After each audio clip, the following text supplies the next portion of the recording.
about mitral stenosis. And we define that as a narrowing or thickening or any type of obstruction of the actual mitral valve that impedes diastolic flow. That's when the flow is leaving the left atrium, traveling through the mitral valve, and supposed to be going into the left ventricle. So what we're going to hear is, by the way, all these murmurs, you're going to need to know them by heart to pass your registry. It's going to be a low-pitched diastolic rumble with the opening snap. That's a mitral stenosis murmur. And what can cause this is rheumatic fever, rheumatic heart disease, severe mitral annular calcification. That's where the annulus of the mitral valve, not the valve itself, but the annulus, which is like right here in apical forechamber, the apparatus that holds the valve, starts getting calcified. It can be a congenital anomaly, meaning they're born with it. It can be secondary mitral stenosis, meaning there's an obstruction other than the actual valve that's stopping the blood from leaving properly. It can be a prosthetic valve dysfunction, meaning, let's say the mitral valve was bad, they replaced it, and now that replacement start having an issue. Radiation to the chest can sometimes cause mitral stenosis, or an autoimmune disease. So the complication for it is, what's going to happen is, because the blood that's supposed to have left is returning, the left atrium is not going to have much movement. So there's a chance for the person to develop a thrombus, and if a piece of that breaks off, it can embolize somewhere and give the person like a stroke, just a little thing like that. Also, it can cause the pressure on the right side to build up. Now, again, mitral stenosis can cause a chain reaction, but it starts like with an increase in left atrial pressure. Look at how large this LA is in plaques. The valve isn't closing properly, so what's happening is the blood is coming right back, and also if they have stenosis, the valve isn't opening properly to begin with. So all the blood that's supposed to have left is not leaving. That's why the left atrium here is large. The left atrium right here is also large. This is how thick the valve itself would be. And this right here we call planimetry. That's just a tracing of it to see how big that area is. So you can have what we call mitral leaflet doming. That's when the blood is like trying to leave, and when the valve tries to open, it's going to dome a little bit like a hockey stick. And you can have left atrial enlargement, which is just the left atrium getting larger. And and possibly you can have atrial fibrillation. That's when the person is going to have an irregular heartbeat. So remember, the blood that's in the atria, there's blood coming in, but the blood is not leaving properly. So you can have a backup of blood, and it's going to be a problem because eventually your pulmonary veins are going to enlarge, and that's going to increase the pulmonary arterial pressure, which could lead to pulmonary hypertension. And over time, the right ventricular pressure and the right atrial pressure are also going to increase because of that backup of blood. So that could cause the right heart enlargement, which could cause the tricuspid valve also to be affected, like tricuspid regurgitation. So sometimes the person's IVC and superior vena cava will dilate, their hepatic veins and their jugular veins will dilate, and they could have ascites, which is that accumulation of fluid, and also ankle swelling and other types of problems with their arms and legs. So some signs and symptoms of mitral stenosis will be chest pain, coughing, dizziness, shortness of breath, fatigue, heart palpitations, hemoptysis, that's when a person coughs up blood, irregular rhythms, a murmur, right heart failure, shortness of breath, swollen feet and legs, and all these issues will get worse when the person tries to exercise, and they may have symptoms of a stroke, or they may also faint or lose consciousness temporarily. So treatment, you don't just let this happen because the person is going to die. So if the doctor can treat it, they will as soon as possible when the situation demands that it gets treated.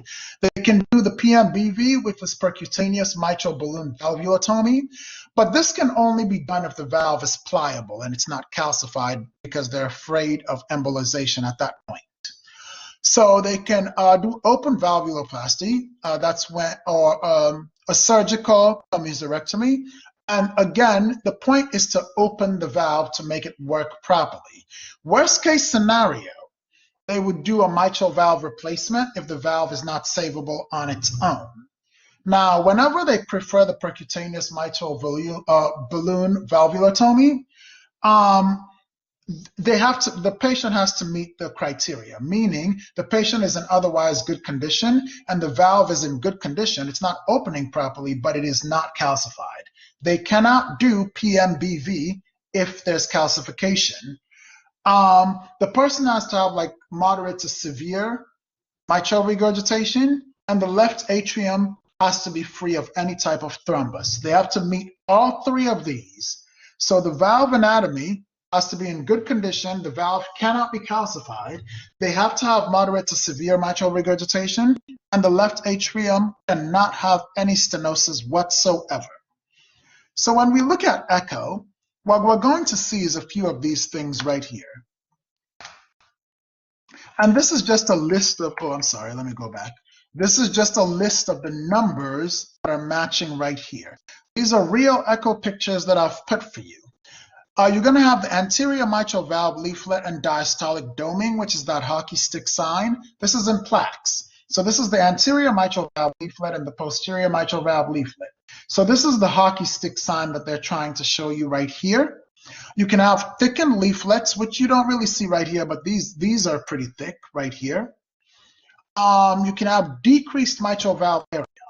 This is the mitral valve area right here. It means the valve is not opening properly. So what you're going to do is you're going to do planimetry. That's when you trace the valve to see what the number would be. You can have posterior mitral valve leaflet having an anterior motion when it's not supposed to be. You can have commissural fusion, meaning the openings that allow the valve to open properly start to fuse together.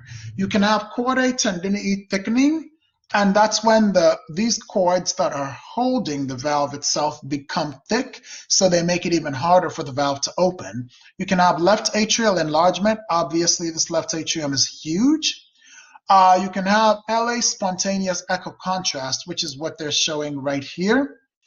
You can have a thrombus, which is this darker one right here. You can have right ventricular hypertrophy. That's not seen very well in any of these pictures, but usually like an apical four-chamber or subcostal, you'll be able to see that. Right ventricle could become dilated. Also in those same places, you'll be able to see that. You'll have a small D-shaped left ventricle. This is in short axis. It'll look like this in diastole or systole. That's because of the volume and the pressure changes within the heart. You can have a dilated right atrium, a dilated superior vena cava, a dilated IVC, and dilated hepatic veins. So we're going to turn on something called M mode. And when a person has stenosis, it's going to look like this. This is what a normal M mode of the mitral valve looks like. This is what M mode of mitral stenosis looks like. So you're going to have that loss of the natural leaflet movement. The EF slope is going to be decreased. Look at this E wave and A wave. Look at this F slope right here. It's definitely decreased when you're talking about right here. You're going to have a reduced A wave amplitude. That's the power of the A wave. I'm sorry, reduced E wave amplitude. That means the power of the E wave right here is going to be smaller than it normally would be. If you look at this one, obviously this wave is much more powerful than this one right here. You're going to have a decreased or absent A wave.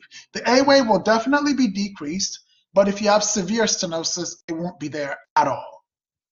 You're going to have decreased excursion, meaning the valve itself is not going to open properly. It's going to be less than 1.5 centimeters or 15 millimeters. The leaflets are going to be thickened. You're going to have that posterior mitral valve anterior motion, and the left atrium is going to be enlarged. All of those we have already covered.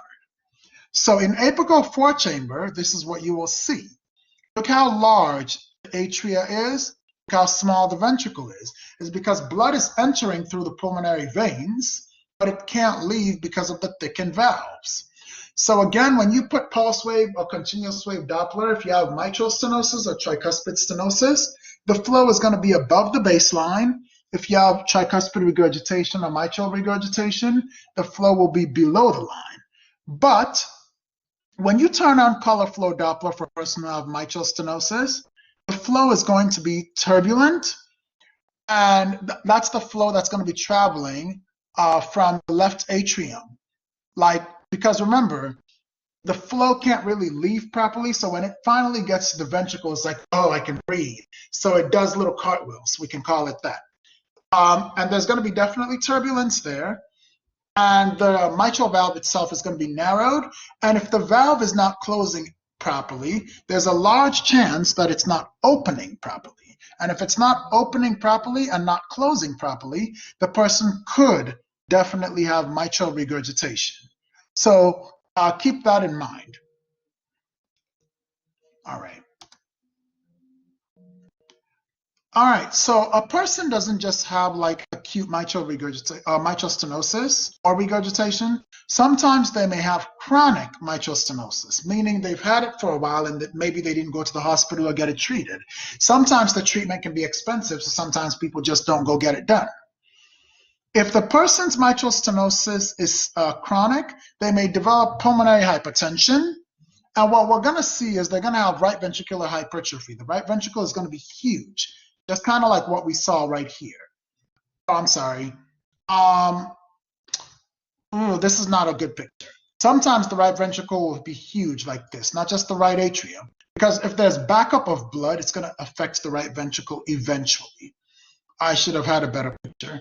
But you can have right ventricular hypertrophy and right ventricular dilation, and eventually the right heart is going to fail.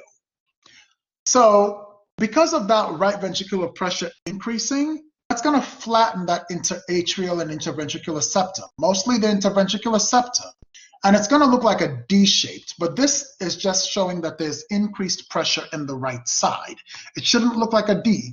If you ever see this, it means that the right ventricular pressure is increased. You can have paradoxical wall motion, which I'll talk about in a bit, and you will have right ventricular volume overload. Remember, the blood is backing up through the system and getting back to the right ventricle. So the interventricular septum may be round in systole, but make no mistake, the heart is not functioning properly. And this is that D-shaped LV that they're talking about.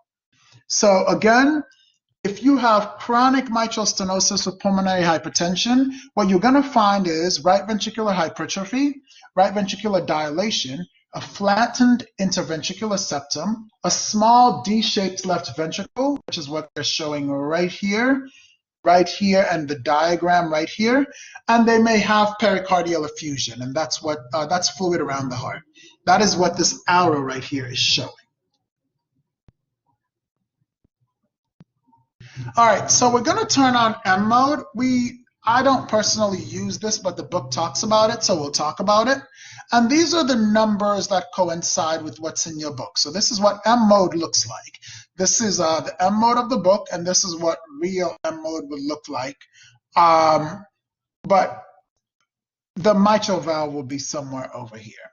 Anyway, you can have right ventricular hypertrophy, and that's showing that the muscles of the right ventricle are thick because they're trying to get rid of blood, but the blood is coming back because of mitral stenosis. You can have right ventricular dilation. The actual ventricle is dilated. It's way wider than it should be. You can have that flattened interventricular septum. That's what they're showing right here. You'll have a small left ventricle with paradoxical wall motion. Remember, not enough blood is getting to the ventricle. That's why it's smaller. You're going to have an absent pulmonic valve A wave. So normally, that's what an A wave would look like. When you have pulmonic stenosis, this is what it looks like. And when you have pulmonary hypertension, this is what it looks like. So it's going to be absent. Normally, it's 2 to 3 millimeters. Like this depth should be normally 2 to 3 millimeters.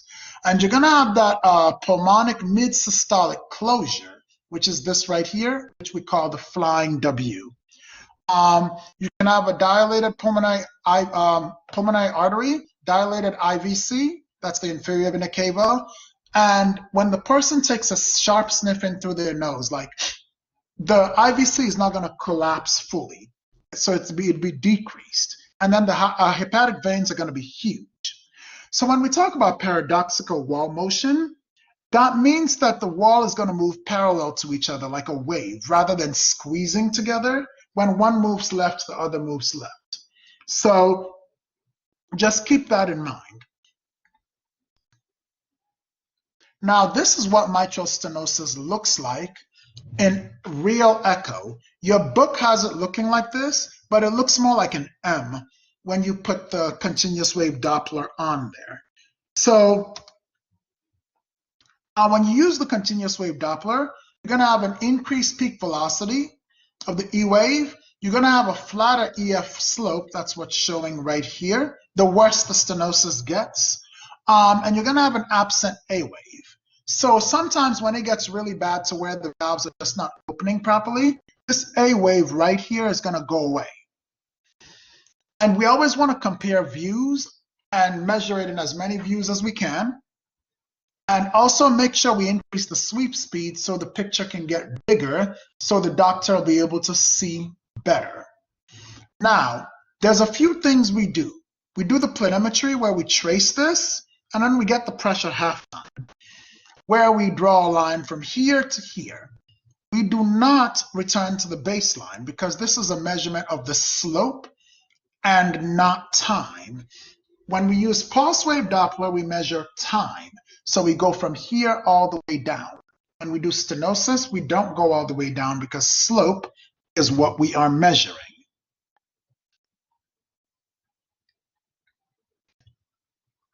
So we get deceleration time and mitral valve area. So what this is the time from the mitral valve peak velocity down the slope back to the baseline. That is deceleration time. That's what we do normally. Now, remember, when we are doing something for mitral stenosis, when we get the pressure half-time, we don't go down to the baseline, only for the deceleration time. For the pressure half-time, we go all the way down here, just the F slope, and then we stop right there.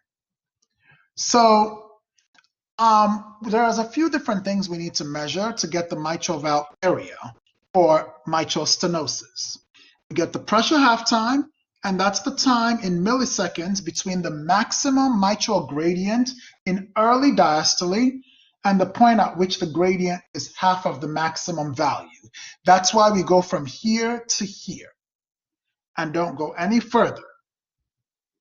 So keep that in mind. For deceleration time, we go down to the baseline. For pressure half-time, we only go halfway down. So we need that. And once we get that, we also now get the mean pressure gradient. And that's what we do when we trace this. That's what they were doing right here when they traced this.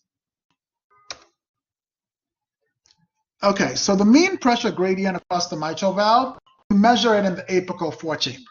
And the gradient can be measured by tracing the outline of the mitral valve and the diastolic flow of it. And we also get it automatically calculated. Our machine will automatically calculate that for us. For now, that's all I need you to know. Now, when we acquire deceleration time, remember we go down to the baseline. But when we acquire pressure half-time, we do not have to go back down to the baseline. So this is the severity scale for mitral stenosis. You're going to want to memorize all these numbers. Just keep that in mind. You're going to need to know them for your registry. All right, you guys, that's all I have for you today. And remember, if you have any questions, do not hesitate to ask me when you see me in lab.